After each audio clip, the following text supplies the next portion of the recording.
Olá, estamos aqui com mais um bate-papo de livros. Hoje com um escritor, poeta, é tanta coisa, é igual ao avô. A gente vai já conversar sobre as origens da família dele. Ele tem um avô intelectual, um grande cientista, e a gente vai já saber quem é o avô dele. Estou aqui com Júlio Rosado, alguém que a gente se conhece do tempo, acho que da adolescência. Éramos jovens, continuamos jovens, né, Júlio? Júlio escreveu só isso aqui, sabe, gente? Ele vai falar, desculpa, esse aqui. Isso aqui ele vai falar quando terminar de falar isso aqui. Júlio, fica à vontade, estamos aqui num canal que fala sobre livros de autores locais, autores potiguares, você fica à vontade, esteja em casa. Ok, Lúcia, olá a todos vocês. Realmente eu estou aqui, é um prazer estar ao seu lado, que eu conheço desde 88, 87. Foi uma das primeiras pessoas da área de jornalismo que eu conheci aqui em Mossoró. E tive esse prazer de manter essa amizade com você de uma forma que seja virtuosa, né? Eu tenho aqui, nesse momento, eu estou aqui falando sobre os meus livros. Eu tenho 2 livros de poesia, Epifanias e Alternâncias. E tem um outro livro que eu vou lançar agora no Flipipa, no Festival Literário de Pipa, que esse aí já é uma novela, não é de poesias, embora dentro do livro tenha algumas poesias, mas esse é uma novela, vai ser lançada lá no Flipipa agora no final do mês, dia 30 de outubro e até o dia 1º de novembro. Flipipa em Pipa, que é uma Pipa. Praia próximo de Natal, né, no litoral potiguar, mais do lado da Grande Natal. Isso. Município de Tibau do Sul. Tibau do Sul, A gente exatamente. está situando porque pode ser que alguém esteja fora do Rio Grande do Norte. Né? A nona edição do festival. Ele é promovido sob o comando de Dácio Galvão e também do Instituto de Candinha Bezerra. Então é uma coisa bem estruturada, bem arrumada. Esse ano vai ter 3 pessoas de fora, entre eles Paulo Betti, aquele artista da Globo, né? Vai estar lá também, e vai ter algumas oficinas também de formação para quem esteja lá participando. Vai ser um evento também muito importante para mim. Júlio, como foi que você se descobriu esse poeta, esse escrevendo poesia, esse jornalista? Primeiro veio o jornalismo, não é? Como foi que você se descobriu nessa área? Não, no jornalismo, porque desde pequeno, adolescente, eu comecei a trabalhar em jornal. Eu não era jornalista, eu era diagramador e paginador e também revisor. No Moçaroense? Em Natal, no jornal A República. Sim. Aí depois eu fui ser diagramador do jornal 2 Pontos, de Marco Aurélio, e de lá para cá eu vim para o Moçaroense participar daquele processo de transição do antigo Moçaroense para o moderno Moçaroense. Então nessa transição eu vim para Mossoró para participar desse processo, que foi com o Roberto Guedes e com o Ricardo Rosado. Mas me afastei do jornal nesse momento, me envolvi em outras atuações e teve que me afastar do jornalismo em si. Mas ficava latente aquela vontade de escrever, isso aí sempre ficou pulsante em mim. Aí, com o tempo, eu fazia algumas histórias, fazia algumas poesias e guardava no fundo do caderno, inclusive nas folhas do caderno, ficava lá guardado sem ir adiante. Em 99, eu lembro muito bem, eu tinha um amigo meu que fazia faculdade de História comigo, eu digo que foi um cara que me ensinou muito, Jorge, hoje eu acho que ele é professor do município. Eu pedi para ele fazer uma avaliação de nossas poesias minhas, ele analisou pelo menos 2, Angústia e O Baile Macabro da Funesta Dama. E ele, Maria, parecia que ele tinha feito uma prova, ele honestamente, haja ponto vermelho, risco, anotação, e aquilo ali para mim me aterrou. Não tem um jeito para poesia, quase que desisti, mas não porque ele me fez desistir, porque eu fiquei achando que eu era inseguro, porque as anotações dele todas tinham pertinência, né? Eles fez observações muito boas para mim, para que eu aprendesse a fazer poesias. Eu sabia que era poesia branca, eu sabia o que era isso, e ele fez as anotações, repetições de palavras, repetição de ideias de outras poesias, então ele me corrigiu bem. Mas aí aquilo ali ficou ali guardado, e com o tempo eu fui fazendo outras poesias, mas não tinha coragem de expor, ia guardando. Até que, há uns 3 ou 4 anos, eu encontrei esses que ele tinha feito a anotação. Rascunhos. Sim, com rascunhos. E com o tempo eu vi que eu amadureci. Com o tempo eu fui ver nos rascunhos dele, fui começando a entender o que é que ele escreveu, que na hora, eu acho que até por ignorância, a minha mente fechou. Eu não aceitava, mas aí com o que ele colocou com a observação dele, eu mais amadurecido, comecei a ver a pertinência e fui corrigindo. Então aí corrigi a Angústia, que é uma das primeiras poesias do livro Epifanias, e corrigi o Baile Marcado da Floresta Dama. Epifania, este livro, quando foi que você lançou? Eu lancei em 2024. Bom, essa Epifania de Júlio. Júlio surpreende de forma positiva quando escreve um livro onde seus textos, diria, conseguem fazer esta ponte entre o autor e o leitor. Diria mais, faz-nos coautores de suas profundas reflexões poéticas. Assinado Raimundo Antônio de Souza Lopes, Raí. Então, no caso de O Baile Marcado da Floresta Dama, coincidiu de ser na época que estava havendo aquela pandemia do coronavírus. Então, eu aproveitei na hora que fui revisando e coloquei o tema do coronavírus dentro da poesia, que aí encaixou perfeitamente. Parecia até que o destino dizia assim, que aquela poesia era para maturar e ser lançada justamente numa época que ela tivesse mais sentido, né? Então, esse Baile Marcado da Floresta Dama é um conto com a morte através da doença, né? Então, ele vai trabalhando essa ideia, que a facilitação que a pessoa dá, mas eu sempre encaro, e aí é onde você colocou muito bem, eu findei pegando algumas características do meu avô, Técio Rosado. Meu avô, hoje eu estou fazendo uma pesquisa sobre ele, consegui acesso à Biblioteca Nacional, através da internet, muito bom lá, você tem acesso a todos os textos que ele publicou, que estão lá na biblioteca. E é interessante, a poesia que ele fazia naquele soneto Tuberculose, que era um poemeto da época moderna realista, ele falava da tuberculose como sendo uma namorada, como sendo uma dama, né? E ele mandou para o Rio de Janeiro, para o jornal, não lembro agora qual foi o nome do jornal do Rio, para um editor publicar. Naquela época, os poetas, às vezes, não conseguiam publicar livros facilmente, mas eles tinham que recorrer a publicações em jornais para poder serem lidos. Os jornais é que tem essa função de ter um caderno ou de ter um espaço próprio para poesia, né? E o editor, naquela época, o editor respondia no texto, ele não respondia por telefone, ele publicava ou não, e tinha um setor lá de cartas em que eles colocavam a resposta para quem mandou o texto. E ele dizia, olha, gostei do texto, está bem, ela hora tal. No entanto, nós não vamos publicar porque está muito erótico.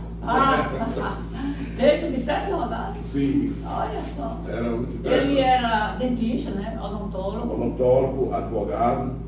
Começou a fazer medicina, abandonou no 4º período porque ele não acompanhava com frequência, não, porque ele trabalhava muito. Mas como ele tinha muito estudo, ele compensava nas provas tirando as notas boas. No entanto, existia na época a questão da frequência, porque era necessário frequência. Então, ele se sentiu meio como que compelido a trancar o curso, né? Ele também era um bom professor de francês, de latim. Ele tem, eu encontrei 2 poesias dele em francês.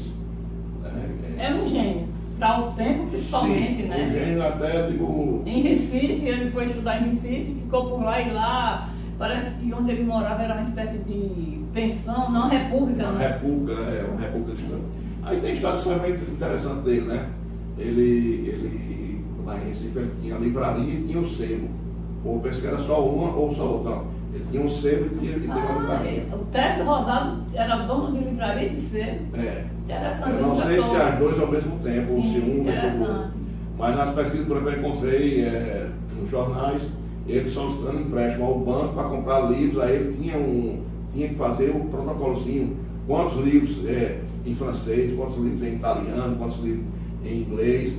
A gente pode até depois, Júlio, em outro momento, fazer um programa só com ele, pega aquela biografia dele, o que tiver de biografia dele, artigos, e a gente faz um corte dele. Não, a gente faz um programa só com ele. Sim, um episódio só com ele. Vai ser muito bom. Vai ser muito bom. Eu tenho certeza que Nádia Rosanova, Rio de Janeiro, vai adorar, porque ela é muito fã de Tércio Rosanova. Ela é. Não é contemporânea, mas ela é muito fã dele. Aí, Túlio, Júlio, desculpa, nessas suas andanças, jornal, trabalho, poesia e tal, você se inspirou em alguém? Não, necessariamente não houve inspiração em uma pessoa. O que me inspirou mesmo foi a melancolia. E quem, você lia quem? Olha, o que eu sempre gostei de ler foi Augusto dos Anjos. Eu já ilustrava o nome de Juvino dos Anjos, que era um professor cooperativista que tinha. E você gostava desse estilo? Ele é melancólico também, melancolia? Sim, então sim. Fica à vontade para falar sobre isso. Então a leitura de Augusto dos Anjos eu acho muito interessante, porque ele falou só um livro na vida, o livro Eu. E aí ele trabalha com essa história da vida, do sofrimento, do amor desiludido, né? E nessa leitura de Augusto dos Anjos eu gostei, me identifico muito. Claro que tem outros também parecidos, mas assim, ele é o que me se destaca mais para mim. Mas assim, o que me fez escrever poesia foi mais aquela necessidade de externar os meus sentimentos. Eu sou muito retraído nesse sentido, de pouco movimento, mas assim, eu não queria deixar de externar. E aí o que eu faço? Da minha poesia eu faço também um ato político. Eu externo meus sentimentos, mas também externo meus posicionamentos. Não tento convencer ninguém, não tento posicionar ninguém, mas tento colocar assim, através da minha poesia, se alguém ler, ela pode pensar diferente e dizer assim, pai, que legal, ele me despertou aqui uma coisa que eu não percebi na minha vida, ou que eu tenho que tomar atento em algumas coisas, né? Então, às vezes, a minha poesia tem uma crítica social, tem uma crítica econômica, tem uma crítica à língua. Você quer destacar alguma aí? Você pode destacar e ler? Sim, eu posso vir aqui. Veja aí alguma coisa que você queira ler aí para o nosso seguidor. Olha, se você estiver gostando, dê um gostei, compartilha. Isso aqui é um canal onde a gente só fala sobre autores potiguares, livros regionais, então eu já agradeço desde já. Pronto, eu tenho aqui uma poesia que é As Vezes em que Morri. É justamente a temática que eu abordo, que eu trabalho nessa, mas eu sempre trabalho com uma ideia de esperançar. A pessoa diz, mas você escreve muita coisa. Eles têm que com minha amiga Vera Escócia, ela diz, mas você escreve muita coisa assim, triste. Ela diz, não é triste, mas é uma esperança. Ou seja, eu pego um momento de melancolia e transformo numa esperança, numa ideia nova, numa ideia que pode surgir. Os meus personagens, eles nunca têm, nunca eles morrem, eles sempre renascem quando eles sepultam as suas misérias, as suas angústias, né? Então, às vezes em que morri, cada vez em que morri, recusei uma morte banal, tenho noção, sei que ofendi e definhei de fastio moral. Morri de barriga cheia, me fartando de comida, indiferente à fome alheia, festejando a despedida. Morri a qualquer custo, ombreado com a maldade, invejando a onda do justo, que incentiva a caridade. Morri sempre que nasci, ao acordar pela manhã, após os pecados que vivi, a cada mordida da maçã. Morri de hora em hora, do ódio que me consome, da fingida fé que aflora, de tanto profanar teu nome. Morri pouco a pouco, lendo um poema por partes, amando de coração louco, como artista das artes. Morri por motivos fúteis, de tédio e de desdém. Morri todos os dias úteis e dias santos também. Júlio, essa poesia está nesse livro. Alternância. A pessoa que está nos vendo, como ela pode adquirir? Está em alguma livraria, algum sebo? No caso da Epifania já esgotou. Alternância, os exemplares estão comigo, mas eu vou levar agora para o Flipipa, os derradeiros. O que sobrar, alguma coisa que eu ainda vou vender por aqui. Mas praticamente o que eu tenho agora é os que vão ser. Eu vou colocar o WhatsApp de Júlio vai estar na referência aqui do canal e a gente vai pegar mais informação, rede social, para quem quiser entrar em contato com o Júlio. Você tem Facebook, né, Júlio? Não tem mais não, você tem. E Instagram tem não. Fechei tudo que é rede social. É mesmo? Como é que diz? Piratearam o meu Facebook. E aí eu fechei tudo que é rede social. Você tem que divulgar a sua obra. E dizem que poesia não vende. Você disse que está gostando desse aqui? Esgotou, porque graças a Deus a gente tem um grande círculo de amizades e as pessoas melhoram. Esses livros saem pela editora Sarau, não é? Sarau. Quando é que você. O próximo? De poesia, a minha ideia é manter para o mês de maio. O próximo mês de maio. Ele fecha essa trilogia, Epifanias, Alternâncias, e o próximo eles fecham um momento da minha vida, né? Mas agora em outubro, lá no Flipico, eu vou estar lançando a novela Ao Revoar Mon Ami, O Alto da Boa Morte.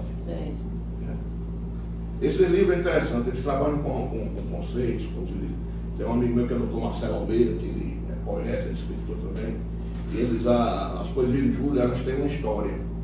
Elas não é só aquela citação de fora, de terceira, ela tem uma história que envolve o personagem.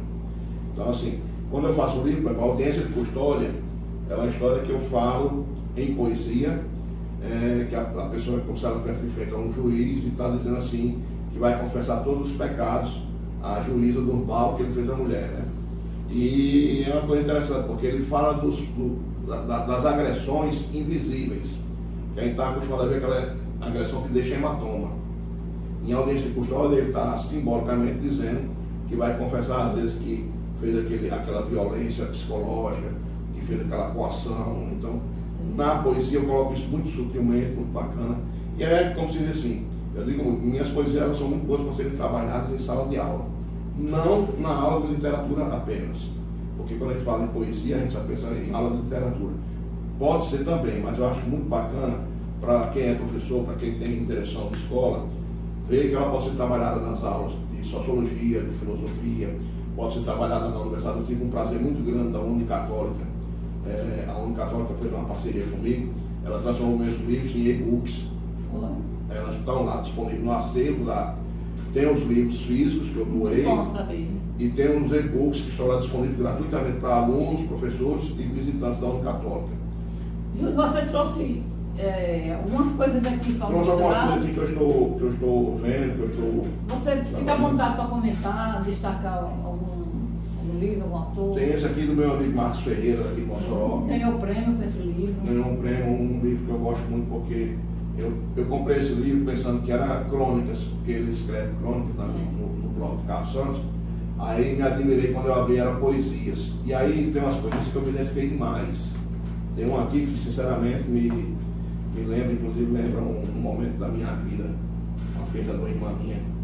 Então ele tem essa poesia que é Semeadura, eu posso... Pode, claro. Semeadura de Marcos Ferreira. No ventre do pinho, o filho morto dorme o sono de flores magoadas. Pequenina e fugaz, semente humana para a crise final da cova aberta. Semeador. Isso aqui me tocou demais quando eu vi esse poema. E é um livro muito bom para a pessoa ler, muito bacana. Ele tem várias poesias que são também, como se diz, existencialistas, que falam da questão do eu, né, da dor que a pessoa sente. Tem um livro que eu estou agora, comprei, como se diz, conheci o autor, João Almino, diplomata, 100% cidadão super preocupado com a nossa cidade, e que tive a oportunidade de conhecer por 2 momentos, conversei com ele num dia e conversei no outro. E eu estou com esse livro Cidade Livre, que fala sobre o processo de criação de Brasília, numa comunidade lá que foi criada, para depois de Brasília ser criada, essa região era para ser desabitada de novo.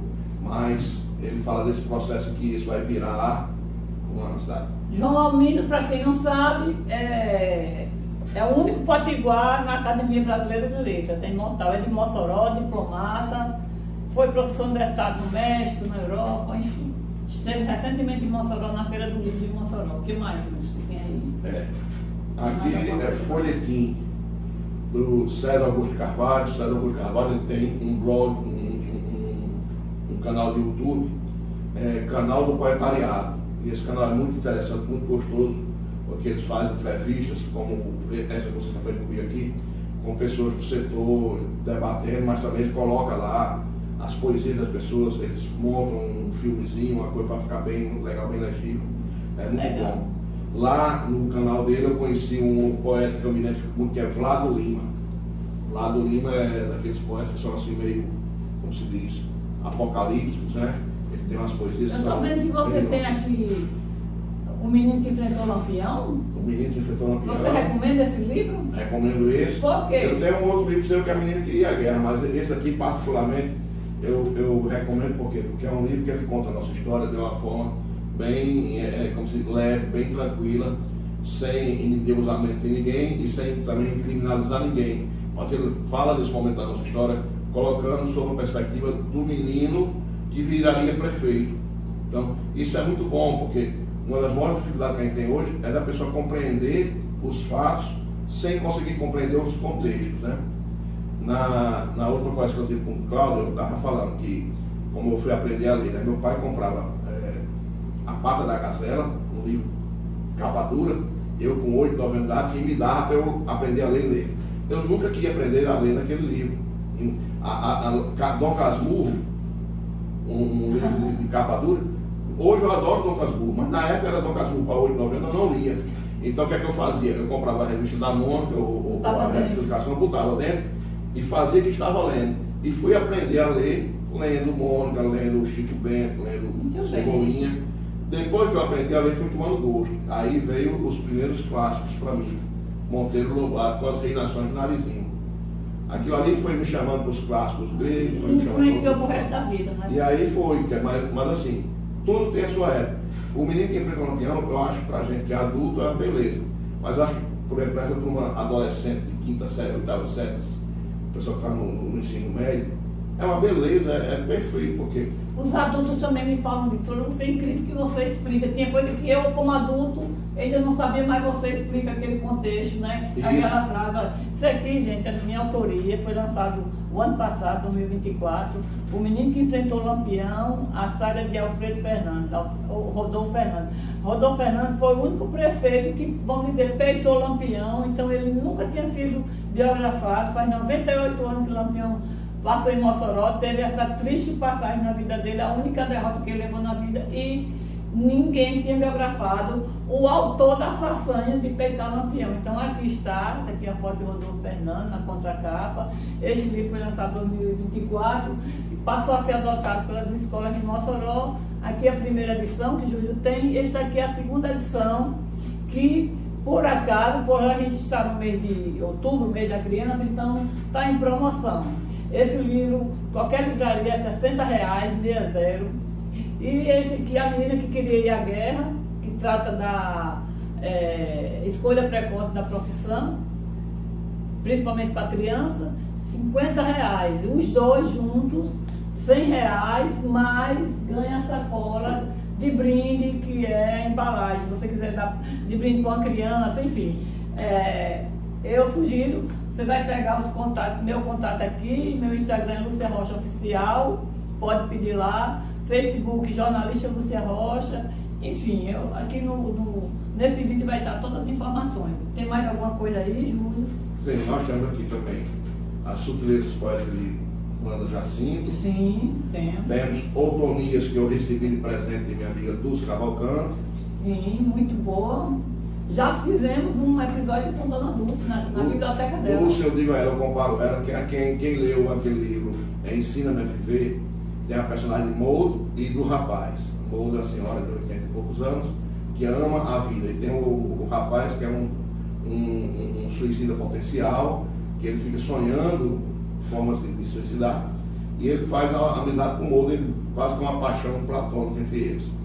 E aí, eu comparo muito Dulce a essa personagem Mouro, que ela tem um prazer na vida muito grande. E ela disse para mim, olha, eu vou dar esse livro agora, você tem que ler. É muito obrigado, eu tenho que ler. Temos aqui Retalhos de uma Vida, do meu amigo Mário Sérgio Mendes, que é também conhecido como poeta estadeiro. Ele era um caminhoneiro e hoje é um poeta. Não conheço. Depois eu quero ver a possibilidade de trazê-lo aqui. Sim. Sim, esse eu tenho, já li. E esse aqui, Sinal Fechado, com a poesia que eu fiz, o poeta estadeiro me disse, se você tem uma poesia, ela lembra muito um livro de Manu, a jornalista lá da TCM. Eu disse, qual? Aí ele disse, Sinal Fechado. Manu já esteve aqui, tem um episódio com ela. Manu, repórter da TCM, muito bom sobre as pessoas que vivem em situação de rua. Um tema bastante importante. Isso aqui vale a pena ver diante das nossas situações. Sim, para ter compreensão. Nós estamos E por todo episódio eu mostro algum livro que eu comprei ou que eu ganhei. Eu trouxe hoje aqui um livro que eu ganhei de Marilene Paiva, Para Todo Mal a Cura. É uma coletânea de médicos de Mossoró. Então, Marilene Paiva e Rafaela Costa assinam esse livro e eu recomendo. Muito embora ela falou que não está à venda, porque provavelmente já esgotou. Mas você pode pegar emprestado como um dos 50 médicos que estão entrevistados. Tá? Júlio, cabe a mim, o nosso tempo chegou ao fim. A gente fica por aqui. Eu quero que você se despeça do nosso seguidor, da nossa audiência, prometendo voltar para a gente fazer um programa exclusivamente sobre teste rodado. Pena que até acabando. É isso mesmo. Mas eu quero agradecer, Lúcia, agradecer a você que está nos ouvindo, que está participando por esse momento. Para mim é de uma importância muito grande divulgar o meu trabalho, porque se esse trabalho meu for levado para a sala de aula, for transformado, qualquer coisinha dessa, ela está liberada para ser transformada em uma encenação, em uma releitura na sala de aula. Pode ficar à vontade, o professor que quiser pode entrar em contato com Lúcia nas mídias sociais dela, que eu libero tranquilamente para ser trabalhado com encenação, com a peça de teatro, a montagem em cima disso. E você falou que está no portal da Universidade Católica do Rio Grande do Norte, né? Está lá no acervo da biblioteca, sim, da Unicatólica lá. Unicatólica, muito bem. Então aqui a gente se despede de Júlio, com a promessa de voltar com a história do avô dele. Até um próximo episódio.